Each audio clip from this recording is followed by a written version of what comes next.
All right, Cam, thank you. Tomorrow and Sunday, Candide is coming to the Overture Center. Here with me today is Kathryn Smith, the General Director of Madison Opera. Thank you so much for being here. Thank you for having me. So for people who aren't familiar, what is Candide about? Candide is based on the Voltaire novella, and it's impossible to describe, but it's about a naive young man who is taught that everything is for the best in this best of all possible worlds.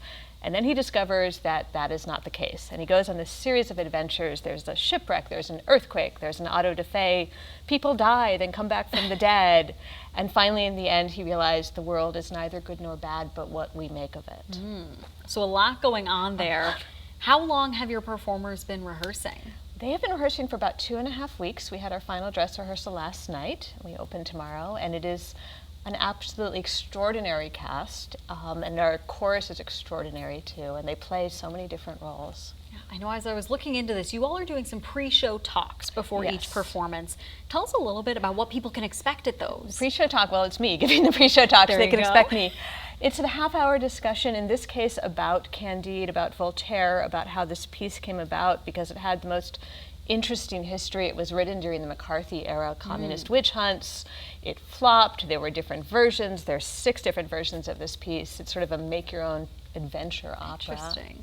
Yeah, and I'll talk about it for half an hour. Yeah, so for people who might not have a ton of experience with opera, watching opera, is this something that could be, you know, a good entry point for them, something for them to enjoy? Absolutely. First of all, it's in English. That's so good. That always helps. Yes. And the music's so diverse. There's coloratura arias, there's slow, beautiful things, there's a tango, there's dance music. It's very accessible, although I think all opera is accessible, including Italian opera, but it's entertaining, and it is music that will sound like American opera, basically. Yeah. Why do you like Candide? Because it has the greatest finale in all opera. Like genuinely moving, makes me cry.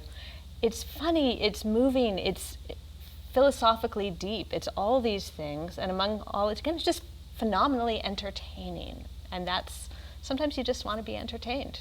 Yeah. And for people who might want to come see it this weekend, how long is the runtime? What can they expect with all that? So it's about 2 hours, 45 minutes with intermission. As we were saying, with the weather, it's a lovely time to be indoors this weekend. You're not missing out on sunshine outside. Exactly. So it's a pretty easy, just come on down, enjoy it. There's one intermission. And again, it will just be a lovely break from the world, I think. And then the final message of making our garden grow is simple and so profound in the end that you just walk out on a high. Yeah, well, in our last few seconds, where can people go to get tickets if they want to come see this? OvertureCenter.org or MadisonOpera.org. All right, Kathryn, thank you so much for being here today. Thank you so much. Really appreciate it.